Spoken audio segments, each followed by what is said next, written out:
खबर है लालू यादव को मिली जमानत, फिर भी अभी जेल में ही रहेंगे। दोस्तों, बिहार के पूर्व मुख्यमंत्री एवं राजद प्रमुख लालू यादव को चारा घोटाले से जुड़े चाईबासा ट्रेजरी मामले में झारखंड हाईकोर्ट ने जमानत दे दी। खबरों की माने तो राजद प्रमुख लालू यादव अभी जेल में ही रहेंगे, क्योंकि लालू यादव के खिलाफ दुमका कोषागार मामले में जमानत नहीं मिल पाई है। आपको बता दें कि बिहार विधानसभा चुनाव की तैयारियों के बीच लालू यादव का जेल में रहना राजद के लिए झटका माना जा रहा है। जानकारी के मुताबिक अंतिम मामले में जमानत 1 महीने बाद मिलेगी। सभी मामलों में उन्हें जमानत आधी सजा जेल में काटने की वजह से मिल रही है। बिहार में होने वाले विधानसभा चुनाव के मद्देनजर उनके द्वारा चुनाव प्रचार किए जाने की अटकलें लगाई जा रही थी, जिस पर एक तरह से विराम लग गया है। खबर, झारखंड में कब खुलेंगे स्कूल, सरकार का क्या है फैसला। दोस्तों, झारखंड में हेमंत सोरेन सरकार ने स्पष्ट कर दिया है कि अभी स्कूल कॉलेज खोलने का इरादा नहीं है। केंद्र सरकार ने कहा कि स्कूलों को क्रमबद्ध तरीके से ऐसी उपाय करनी चाहिए जिससे बच्चे सोशल डिस्टेंसिंग का पालन करते हुए स्कूल में पढ़ाई कर सकें। केंद्र सरकार के शिक्षा मंत्रालय ने अपनी गाइडलाइन में कहा है कि स्कूल आने वाले बच्चों का 3 सप्ताह तक कोई मूल्यांकन नहीं होगा। छात्रों के मेंटली हेल्थ के साथ साथ उनकी भावनात्मक सुरक्षा पर भी ध्यान देने की सलाह दी गई है। केंद्र के अनुसार स्कूल परिसर में स्वच्छता का पूरा ख्याल रखा जाए, सैनिटाइजेशन भी नियमित अंतराल पर करने की व्यवस्था की जाए। स्कूलों को इमरजेंसी केयर टीम बनाने की भी सलाह दी गई है। कहा गया है कि किसी भी राज्य में माता पिता की लिखित सहमति के बाद ही बच्चों को स्कूल में क्लास करने के लिए बुलाया जाएगा। खबर है, रविवार को प्रधानमंत्री नरेंद्र मोदी गांव के लिए लॉन्च करेंगे स्वामित्व योजना। 1,32,000 लोगों को होगा फायदा। दोस्तों, प्रधानमंत्री नरेंद्र मोदी रविवार को स्वामित्व योजना को लॉन्च करेंगे। इस योजना के तहत प्रॉपर्टी कार्ड्स को भौतिक रूप से बांटा जाएगा। प्रधानमंत्री मोदी इस स्कीम को वीडियो कॉन्फ्रेंसिंग के जरिए लॉन्च करेंगे। पीएमओ ने शुक्रवार को इसे ग्रामीण भारत के लिए इसे ऐतिहासिक कदम बताया है।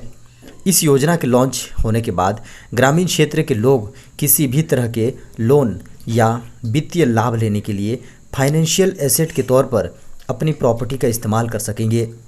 पीएमओ द्वारा दी गई जानकारी के मुताबिक योजना के तहत 1,32,000 लोगों को अपनी ज़मीन के कागज एवं SMS लिंक के जरिए डाउनलोड कर सकेंगे। पहले चरण में योजना का लाभ 6 राज्यों के 663 गाँवों को मिलेगा। इसमें 346 गांव उत्तर प्रदेश, 221 हरियाणा, 100 महाराष्ट्र, 44 मध्य प्रदेश, 50 उत्तराखंड और 2 कर्नाटक से हैं। प्रधानमंत्री कार्यालय ने बताया कि इस योजना के लॉन्च के दौरान 1 लाख प्रॉपर्टी होल्डर्स के मोबाइल पर लिंक भेजा जाएगा। इस लिंक की मदद से वो अपना प्रॉपर्टी कार्ड्स डाउनलोड कर सकेंगे। खबर है, करोड़ों ग्राहकों को RBI का तोहफा। दिसंबर से 24 घंटे मिलेगी पैसों के लेन देन की सर्विस। दोस्तों, भारतीय रिजर्व बैंक ग्राहकों को बेहतर सुविधाएं प्रदान करने के लिए आए दिन किसी न किसी सुविधा का ऐलान करता रहता है। अब RBI ने करोड़ों ग्राहकों के लिए एक और बड़ी घोषणा की है। RBI ने real time gross settlement system को दिसंबर 2020 से 24 घंटे 7 दिन चालू रखने का ऐलान किया है। दिसंबर से आपको बड़ी रकम ट्रांसफ़र करने के लिए बैंक के खुलने और बंद होने का इंतज़ार नहीं करना होगा। मौद्रिक नीति समिति यानी MPC के फैसलों की घोषणा करते समय गवर्नर शक्तिकांत दास ने ग्राहकों को यह तोहफा दिया। फिलहाल ग्राहकों के लिए RTGS सिस्टम की टाइमिंग सुबह 7 बजे से शाम 6 बजे तक है।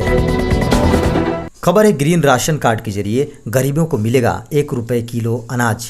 राज्यों में ग्रीन राशन कार्ड योजना लागू होने जा रही है। इस योजना के तहत गरीब लोगों को हर महीने 5 किलो अनाज उपलब्ध कराया जाएगा। उन्हें यह अनाज केवल 1 रुपये किलो की दर से उपलब्ध कराया जाएगा। राज्य सरकारों द्वारा राष्ट्रीय खाद्य सुरक्षा अधिनियम के तहत अब तक इस लाभ से वंचित गरीबों को हरा कार्ड के जरिए राशन उपलब्ध कराया जाएगा। झारखंड में इस योजना को 15 नवंबर से लागू करने की योजना है।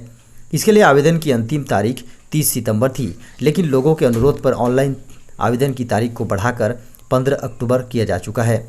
खाद्य आपूर्ति विभाग इस बात पर भी राजी हो गया है कि कई दस्तावेजों के बगैर भी आवेदन किया जा सकता है। ऐसे दस्तावेजों को बाद में पेश करना होगा। खबर है, RBI ने ब्याज दरों के लिए खोला दूसरा रास्ता। अब ऐसे मिलेगा सस्ता होम लोन। दोस्तों, भारतीय रिजर्व बैंक ने ब्याज दरों के लिए होम लोन लेने वालों के लिए दूसरा रास्ता खोला है जो बहुत ही आसान है। रिजर्व बैंक ने 31 मार्च 2022 तक सभी नए लोन के रिस्क वेट को LTV यानी लोन टू वैल्यू से लिंक कर दिया है। अभी बैंक जो भी कंज्यूमर लोन जैसे होम लोन, कार लोन वगैरह देते हैं उसका रिस्क वेट 2 तरीक़ों से तय होता है। रिस्क वेट मतलब बैंक ये एनालिसिस करता है कि किसी विशेष लोन को देने में जोखिम कितना है, इस हिसाब से वो इस लोन की प्रोविजनिंग करते हैं। यह कार्य आप 2 तरीक़ों से कर सकते हैं। दोस्तों, लोन टू वैल्यू कर्ज लेने वाले ने कुल लोन का कितना डाउन पेमेंट के तौर पर दिया है और कितना पैसा बैंक ने फाइनेंस किया है, ये इसका अनुपात होता है। अब RBI ने कह दिया है कि रिस्क वेटेज सिर्फ लोन टू वैल्यू पर निर्भर करेगा, ना कि लोन के साइज पर। इसके अलावा नॉन बैंकिंग फाइनेंस कंपनियां, हाउसिंग फाइनेंस कंपनियां बैंकों के साथ मिलकर लोन फाइनेंस कर सकेंगे। पहले कुछ चुनिंदा NBFCs को ही इसकी इजाज़त थी। दोस्तों, बड़ी खबर निकल कर आ रही है। बदल गए हैं NPS के नियम। अब निवेश पर पाएँ 9 लाख कैश और हर महीने 9,000 रुपये पेंशन। दोस्तों, नेशनल पेंशन स्कीम सरकारी व प्राइवेट सेक्टर के कर्मचारियों के लिए सरकार और pension fund regulatory and development authority की एक निवेश स्कीम है। पहले इस योजना में केवल सरकारी कर्मचारी निवेश कर सकते थे, लेकिन साल 2009 में इसे सभी कैटेगरी के लोगों के लिए खोल दिया गया है। इसमें नौकरी काल के दौरान निवेश करने पर व्यक्ति को 60 साल की उम्र पर पहुंचने पर एक मुश्त रिटायरमेंट फंड और बाद में एन्युइटी बेनिफिट उपलब्ध होता है। इसके साथ ही NPS में जमा पर टैक्स छूट भी मिलती है। यह अकाउंट आप अपने नाम से या फिर अपनी पत्नी के नाम से ओपन करवा सकते हैं। 6 अक्टूबर 2020 को जारी pension fund regulatory and development authority की प्रेस विज्ञप्ति के अनुसार PFRDA ने अब अपने मौजूदा विकल्पों के अलावा ग्राहकों की सुविधा के लिए video based customer identification process का उपयोग करने की अनुमति दी है। खबर है 15 अक्टूबर से रेलवे चलाएगा पूजा स्पेशल ट्रेनें। दोस्तों, ट्रेनों में बढ़ती भीड़ को देखते हुए रेलवे अब पूजा स्पेशल ट्रेन चलाने का निर्णय लिया है ताकि यात्रियों को ज़्यादा परेशानियों का सामना करना ना पड़े। प्राप्त जानकारी के अनुसार जो लोग दुर्गा पूजा, दिवाली व छठ पर अपने घर जाना चाहते हैं वो ऑनलाइन के द्वारा टिकट बुक कर सकते हैं और पूजा स्पेशल ट्रेनों के द्वारा अपने घर जा सकते हैं। खबर के मुताबिक पूर्व मध्य रेलवे क्षेत्र से 13 व दूसरे डिवीजन से खुलने वाली 14 ट्रेनों को पूजा स्पेशल ट्रेन के रूप में चलाया जाएगा। रेलवे ने कहा कि इन ट्रेनों का परिचालन 15 अक्टूबर से 30 नवंबर के बीच होगा और यात्री अपनी सुविधा के अनुसार टिकट बुक कर सकते हैं। खबर है पेटीएम ने किया ऐलान, मिनी ऐप डेवलपर्स को देगा 10 करोड़ रुपए का फंड। दोस्तों, गूगल के साथ जारी अपनी लड़ाई में एक कदम और आगे बढ़ाते हुए देश के डिजिटल पेमेंट्स प्लेटफॉर्म पेटीएम ने गुरुवार को कहा है कि वह देश के मिनी ऐप डेवलपर्स के लिए 10 करोड़ रुपए की राशि सुरक्षित कर रहा है। आपको बता दें कि मिनी ऐप डेवलपर्स कॉन्फ्रेंस को संबोधित करते हुए पेटीएम के संस्थापक विजय शंकर शर्मा ने यह बात कही। पेटीएम संस्थापक ने कहा कि वह 10 लाख रुपए मिनी ऐप्स को टारगेट कर रहे हैं क्योंकि वह गूगल द्वारा अनुचित चार्ज के खिलाफ हैं। आपको बता दें कि गूगल ने बीते दिनों कहा था कि अब जितने भी डेवलपर्स उसके प्ले स्टोर के साथ जुड़ना चाहते हैं उन्हें प्ले स्टोर बिलिंग सिस्टम के साथ एकीकृत करना होगा। हालांकि गूगल ने सोमवार को कहा कि उसने भारतीय डेवलपर्स के लिए अल्टरनेटिव पेमेंट सिस्टम अपनाने की समय सीमा बढ़ा दी है और अब वे 31 मार्च 2022 तक प्ले स्टोर बिलिंग सिस्टम के साथ एकीकृत हो सकते हैं। खबर है अक्टूबर महीने में भारतीय रिजर्व बैंक ने बदल दिए आपके ATM क्रेडिट कार्ड और ऑनलाइन ट्रांजैक्शन से जुड़े 4 नियम। दोस्तों, RBI ने सभी बैंकों को 1 अक्टूबर 2020 से सभी क्रेडिट और डेबिट कार्डों में सुरक्षा सुविधाओं को लागू करने के लिए अनिवार्य कर दिया है। आदेश के अनुसार क्रेडिट और डेबिट कार्ड उपयोगकर्ता अंतर्राष्ट्रीय लेनदेन, ऑनलाइन लेनदेन और संपर्क रहित कार्ड लेनदेन के लिए प्राथमिकताएं दर्ज कर सकते हैं। उपयोगकर्ता किसी भी सुविधा के लिए अपने डेबिट और क्रेडिट कार्ड को चालू और बंद कर सकते हैं। ये सुविधाएं ATM, NFC, POS या ई-कॉमर्स के जरिए लेनदेन की है।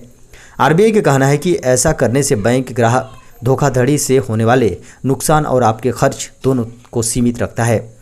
आपको बता दें कि इस संबंध में SBI, BOB, ICICI और HDFC बैंक ने कस्टमर्स को मैसेज भी भेजे हैं। इसमें कहा गया है कि उनके क्रेडिट और डेबिट कार्ड पर मिलने वाली कुछ सेवाएं अब 1 अक्टूबर से बंद की जा रही हैं। इसमें इंटरनेशनल लेनदेन की सेवाएं भी शामिल हैं।